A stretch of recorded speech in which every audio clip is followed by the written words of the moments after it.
Flu Game is the second studio album from West London rapper AJ Tracey. He's been consistently earmarked as one of the more talented rappers to come out of London in recent years, and his steady rise to the top has reflected that. Prior to the release of his debut album in 2019, he'd been consistently releasing EPs and loose singles for 4 or 5 years without the backing of a label, and he hit new heights, particularly in 2016, 2017. Within the span of a couple of months, he had dropped his Little Tracey EP and his major collaboration with Dave on the song Thiago Silva. With these two releases specifically, his versatility and confidence when spitting was virtually becoming unquestioned. I myself had eagerly been anticipating a full body of work from AJ Tracey for a couple of years, and that's what we got with his self-titled album in 2019. That project, I felt, was quite heavily underappreciated. He was willing to try new things, spit over a decent variety and selection of different types of instrumentals, with grime, trap, and garage-influenced instrumentals taking center stage. His reference-heavy, location-specific bars ensured to me that even with the release of his debut album, he was still doing this rapping thing for his core fan base that had been there from the very start. But he made sure to let people know that he can produce hits, particularly with the song Labrador Grove from the album, which I think went platinum. It was one of the biggest radio songs in this country in 2019. Fast forward 2 years, and this is a project I think that is split into two, with the first half mainly reflecting what's been popping in the UK music scene for the past couple of years, with the first bunch of tracks taking on a very heavy drill influence. The second half of the album gets a bit more melodic, embracing American trap and R&B aesthetics. AJ Tracey also brought on a decent amount of overseas collaborators for this album as well, particularly with the likes of Nav and Kalani and T-Pain on songs. I think it's very clear that with this project, AJ Tracey is trying ever so carefully to toe a line between sticking to his roots and breaking out and appealing to a wider audience.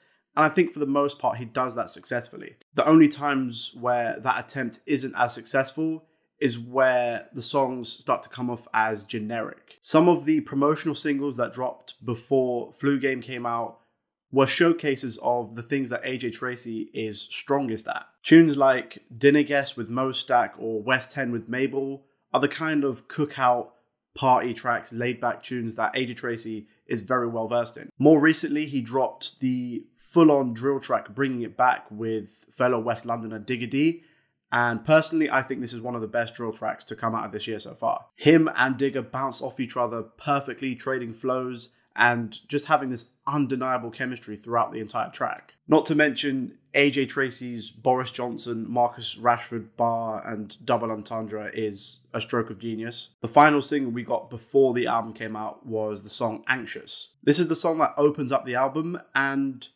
it's a relatively low-key song to open up the album, and I think he did a similar thing on the self-titled project with the song Plan B. It's unnerving, kind of creepy, but it's the perfect backdrop for AJ Tracey's insanely catchy flow on this song. All of this, alongside all the basketball-inspired promotional material, which made me think that perhaps AJ Tracey was going down a more conceptual route for this album, made me extremely excited for this album. Unfortunately, the themes that run through this album are very loosely threaded together, and a large portion of AJ Tracey's charm and charisma and wit has been somewhat sanitized, especially on the latter half of the project. I love the fact that on this thing, he refuses to stick to one specific sound, I assume for the fear of the whole thing just sounding very stale, but it's maybe where he dabbles in certain styles that he's not particularly comfortable in, where the album can sound very generic. The opening 4 or 5 track run on this album is the strongest batch of songs, bar none. Now, I'm not sure how to pronounce this name, but the song Kukok, featuring Nav, has this massive sounding, ghostly inspired drill beat. AJ Tracey skates over this beat like it's second nature and drops some of the most hilarious bars on the entire project, particularly the bar where he says, "I hate when the yatties say, 'What's in your cup?' I never ask what you're putting in your ass." Now, I've made it clear that I actively do not enjoy Nav's music. I still to this day do not understand why so many people seemingly love to work with him. But even he puts a performance that's somewhat passable on this song.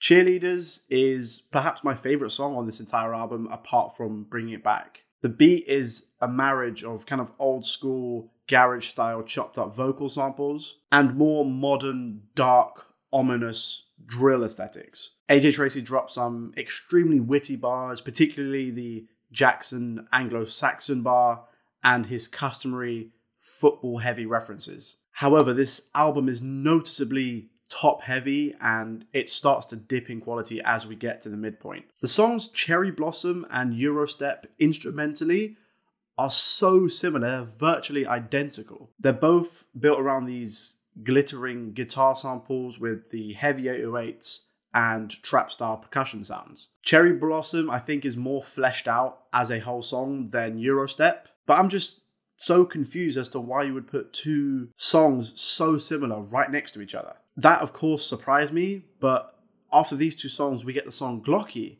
and he did it again. Glocky is the exact same song as Cherry Blossom, in terms of flow and in terms of the instrumental again. And neither Cherry Blossom or Glocky are particularly bad songs. I enjoy both of these songs, particularly Glocky. It's one of my favorites on this album. It's a stunting song, it's a flex song, it's just cool, it's laid back, it's nothing more than that. I'm just quite confused as to why there are three identical songs next to each other in the track list. Towards the back end of the album is where most of the features live. Coop with Kalani is a song I can take or leave, to be honest. It's a relatively generic love song. Kalani's lyrics specifically are painfully basic. It's a song about kicking it, smoking, fucking, drinking, chilling.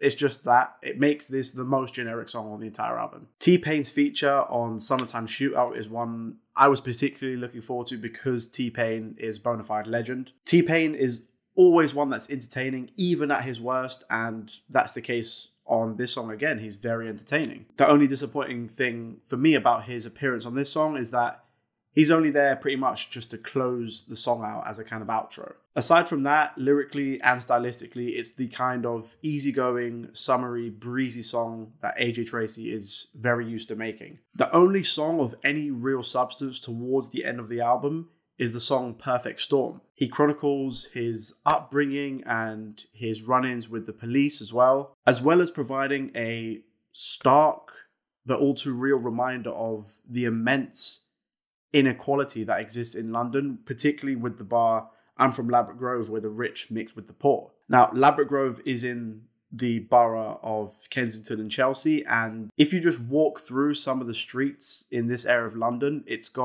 you'll see the immense wealth, some wealth that you can't even fathom exists in this area. But at the same time, it's also a place that people get left behind in. There is real issues with poverty in this area of London. There's no coincidence that Grenfell Tower is at the heart of this community. This is the kind of song I would like to hear more of from AJ Tracey because he clearly has a lot to say about these kind of issues. He's clearly very passionate about it. Regardless of this, I see what AJ Tracey is trying to achieve with this project. He doesn't want to be boxed in. He's trying out new sounds and potentially appealing to a wider, perhaps different audience. He 100% undoubtedly has the talent and the drive to succeed at all of these things. However, on Flu Game, far too often it comes off just a bit too safe and a bit too sanitary. AJ Tracey is